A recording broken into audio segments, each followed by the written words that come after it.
Olá, me chamo Bruno Viterbino, sou discente da Faculdade de Engenharia Agronômica e, juntamente com a minha amiga Viviane do Nascimento, vamos estar falando sobre a tecnologia e processamento de mel e derivados. Cresce cada vez mais a preocupação das pessoas em relação à qualidade dos alimentos, seja eles de origem vegetal ou animal.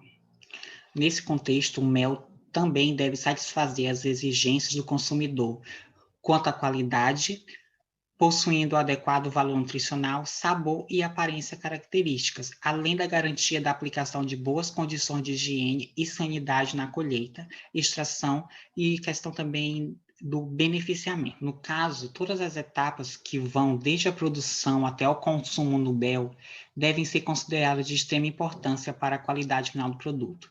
Dentro desses universos de fatores, grande parte dos problemas está ligada aos descuidos com a saúde dos manipuladores, a falta de higiene no manuseio e a ausência da preservação adequada dos alimentos.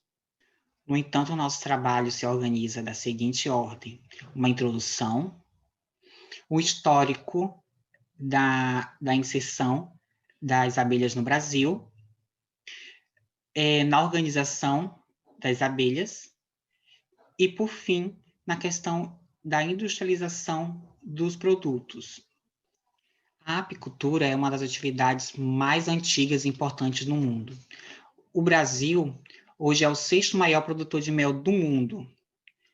Em questão estadual, o Rio Grande do Sul é o estado que se destaca como o maior produtor de mel do Brasil.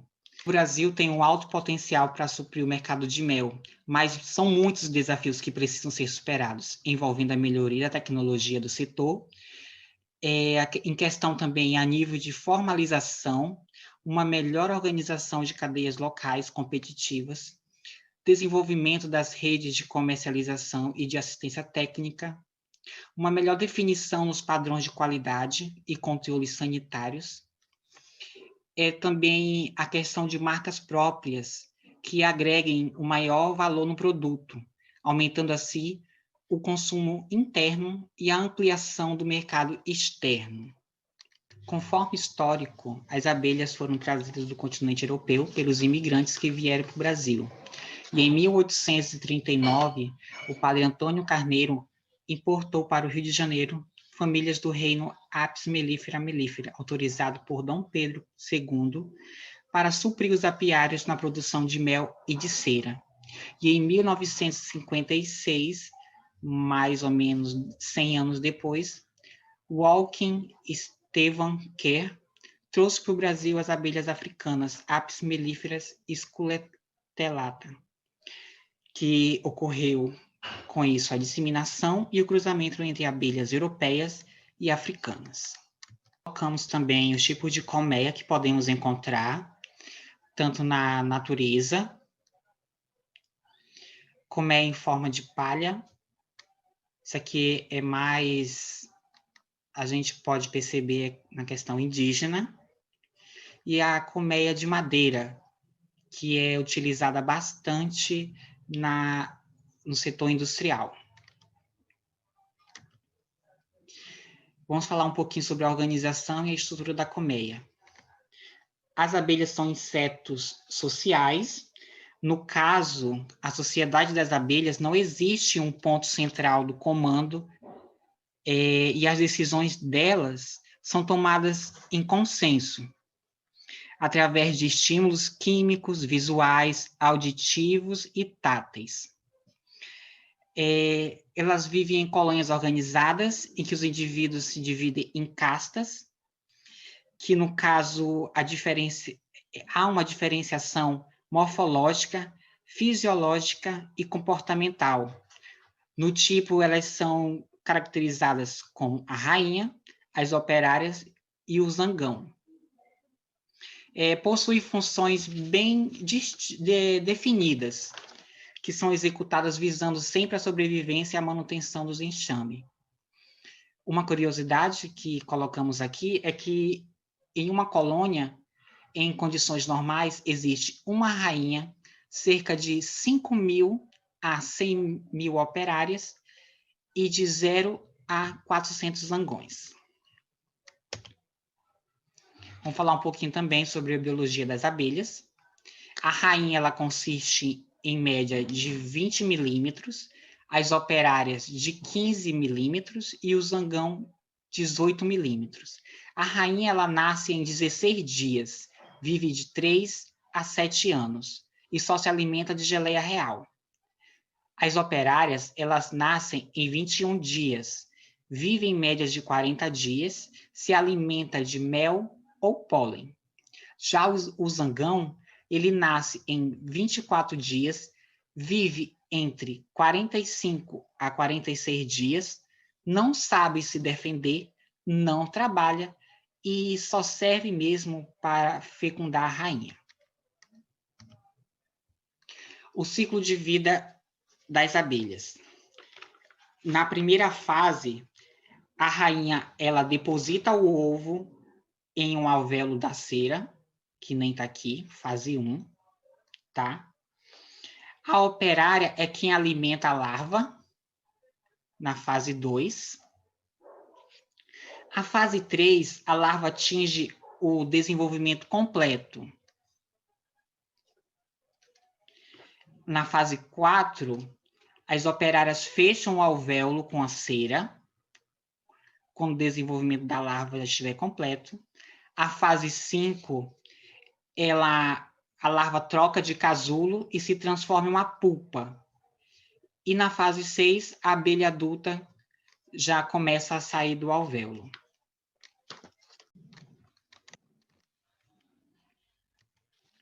Agora vamos falar um pouco sobre as características do mel. Quando se extrai dos favos, o mel é uma solução aquosa concentrada, mais ou menos fluida, mas esse estado é transitório. Com o passar do tempo, o mel transforma-se em uma massa pastosa, granulada e opaca, devido à cristalização de um dos seus açúcares, que no caso é a glicose. A cristalização é uma garantia de pureza do mel. O processo é reversível, passando a uma forma líquida quando aquecido a mais ou menos 35 graus. O mel ele é composto por água, glicose e frutose, sacarose, cinzas. Mais ou menos 12,7 a 27% de água, 78 a 80% de glicose e frutose, que vai de 0 a 10,1% de sacarose e 0,3 a 0,9% de cinzas, além de enzimas, ácidos orgânicos, minerais e substâncias aromáticas. A coloração do mel. A coloração do mel vai de acordo com a origem floral. No caso, é conforme o néctar coletado pelas abelhas, que pode variar branco d'água, extra branco, branco, extra ambar, claro, ambar e ambar escuro.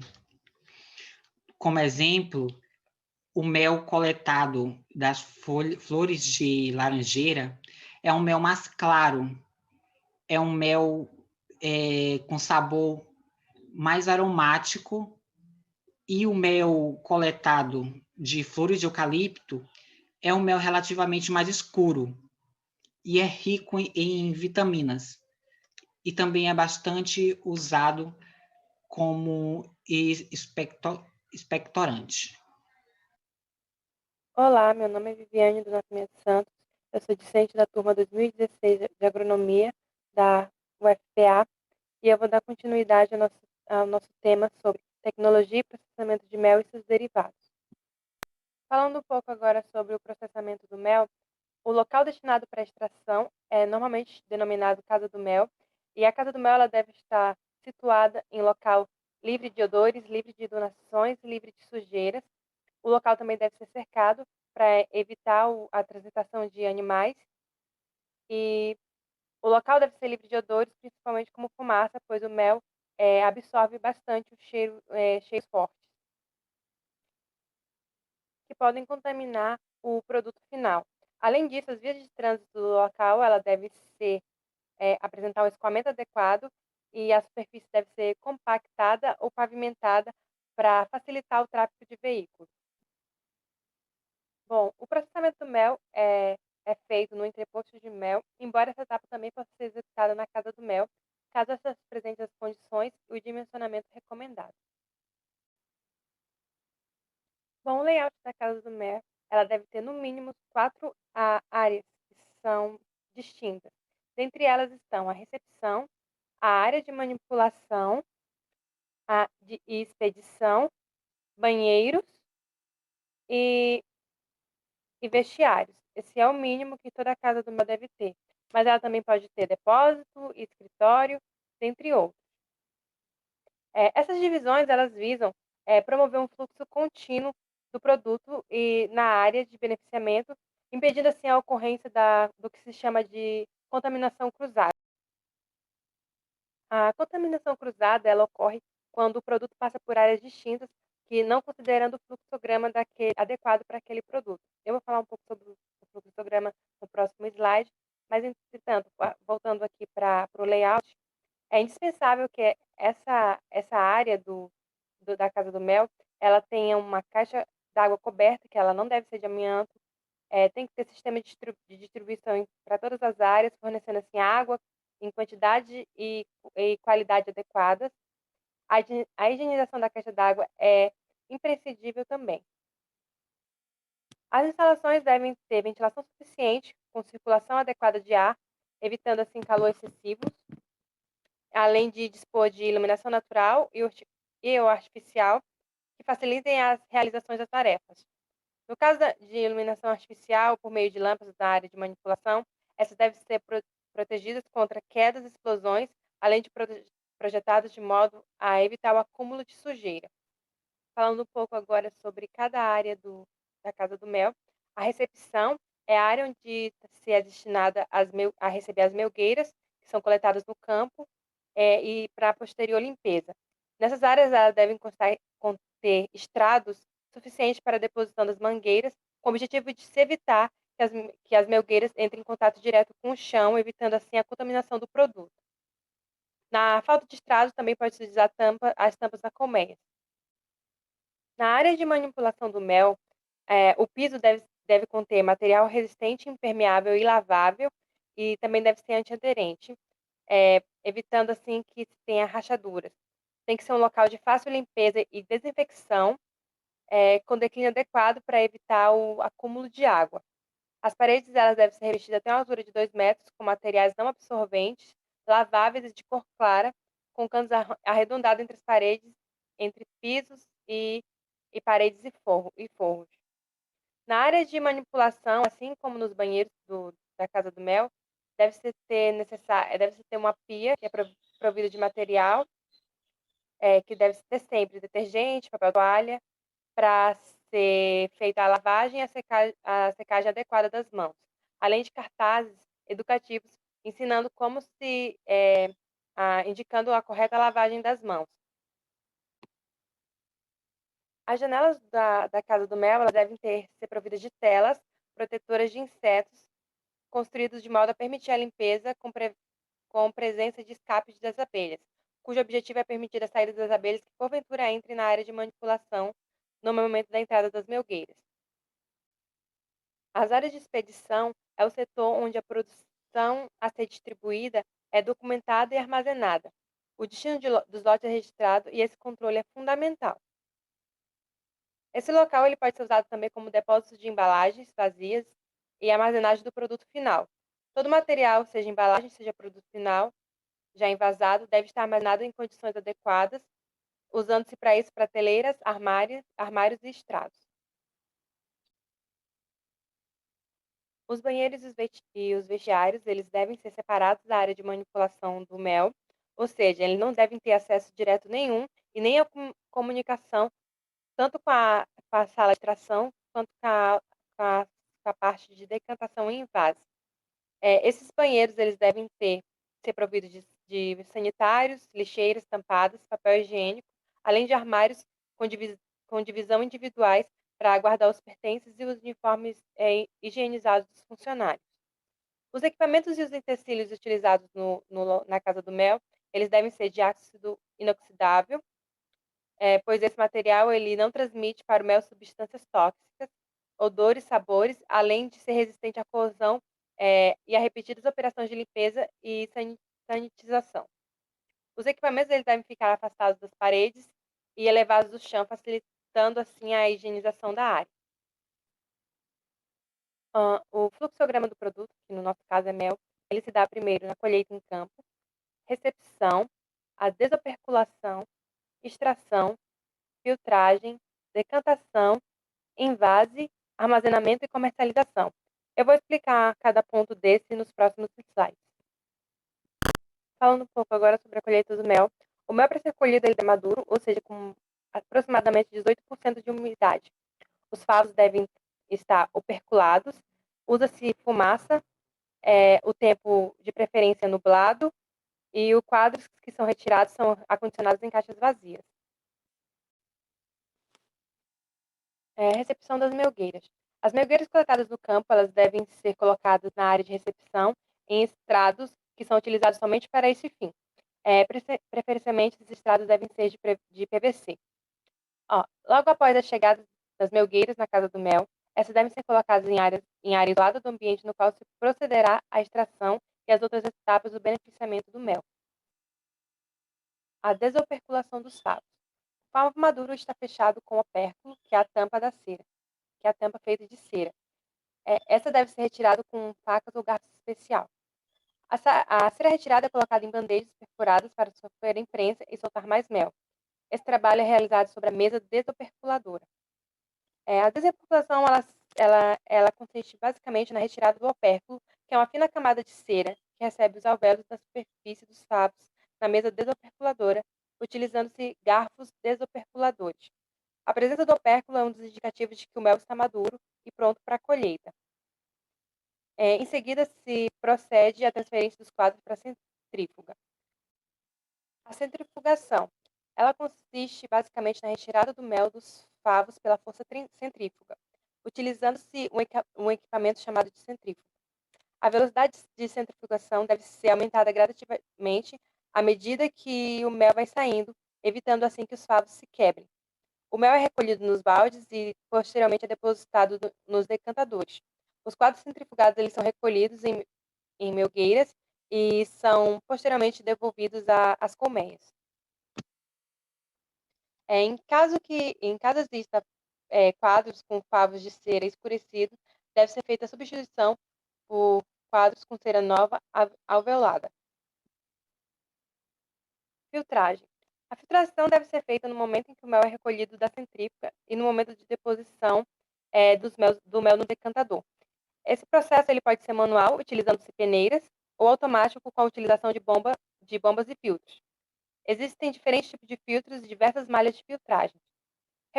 Recomenda-se na primeira filtragem malhas de diâmetros maiores, diminuindo-se o diâmetro da peneira ao longo das etapas de filtração.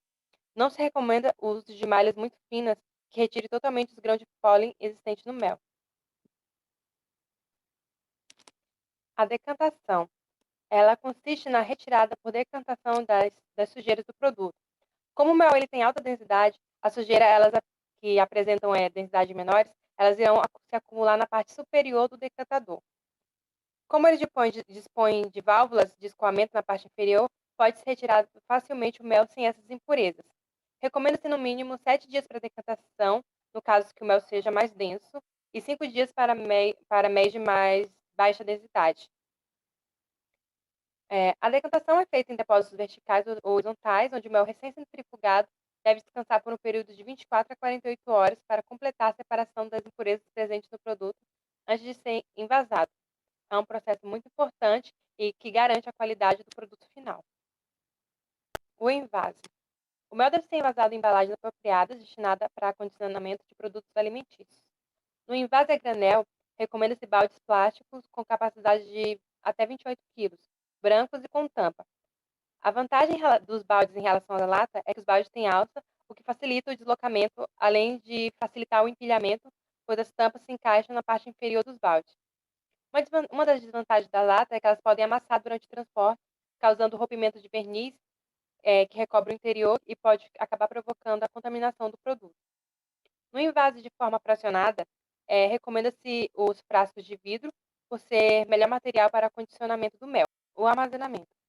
O armazenamento do mel ele deve ser feito em ambiente específico, com temperatura que não se ultrapasse os 26 graus. As embalagens elas devem ser colocadas em estrado de PVC ou outros materiais apropriados, que mantêm uma distância da parede de 50 centímetros e do chão de 20 centímetros, facilitando assim o trânsito entre os lotes, e também facilitando a higienização do ambiente.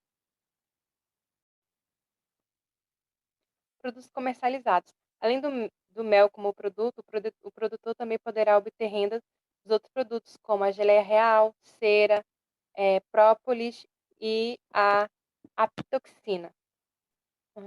Falando um pouco sobre cada uma delas, a cera ela é usada para o fechamento, para a construção e fechamento dos favos, dos alvéolos, que também é chamado de opérculo, e ela é utilizada principalmente nas indústrias de cosméticos, medicamentos e velas, que são as principais consumidoras de cera. Entretanto, ela também pode ser utilizada na indústria têxtil, de fabricação de polidores e vernizes, no processamento de alimentos e na indústria tecnológica. Os principais importadores são os Estados Unidos, Alemanha, Reino Unido, Japão, e os principais exportadores são Chile, Tanzânia, Brasil, Holanda e Austrália. A própolis é uma substância resinosa e balsâmica que é elaborada pelas abelhas a partir da mistura de cera com a resina coletada das plantas, que é retirada dos botões florais, gemas e dos cortes nas cascas dos vegetais. A própolis é utilizada pelas abelhas para fechar as frestas e entradas do ninho, evitando correntes de ar frias durante o inverno. Em razão de suas propriedades bactericidas e fungicidas, é utilizada também na limpeza da colônia para isolar uma parte do ninho ou algum corpo estranho que não pode ser removido da colônia. Ela é utilizada principalmente nas indústrias de cosméticos e farmacêutica. Cerca de 75% do própolis produzido no Brasil é exportado, sendo o Japão seu maior consumidor. Isso segundo dados da Embrapa. A geleia real, que na colmeia é utilizada como alimento das larvas e da abelha rainha, ela é utilizada principalmente na indústria de cosméticos e medicamentos, que também é utilizada na composição de diversos produtos. A China é o principal país produtor que contém cerca de 60% da produção mundial e exportando aproximadamente 450 toneladas por ano para o Japão, Estados Unidos e Europa. A apitoxina é o veneno das abelhas operárias purificado. O veneno é constituído basicamente de proteínas, polipeptídeos e constituintes aromáticos, sendo produzido pelas glândulas de veneno nas 2 primeiras semanas de vida da operária e armazenado no saco de veneno. A apitoxina, diferente dos outros produtos apícolas que eu já comentei anteriormente, ele deve ser comercializado para farmácia de manipulação, indústria de processamento químico, em razão de sua ação tóxica. Bom, como a gente viu, existe mercado para todos os produtos do mel, o que garante, assim, a complementação da renda do produtor, porque nada na produção de mel se perde. Tudo pode ser vendido. Bom, essa foi a nossa apresentação. Muito obrigada por nos assistir. Aqui estão um pouco das nossas referências bibliográficas para fazer essa apresentação. E muito obrigada pela atenção.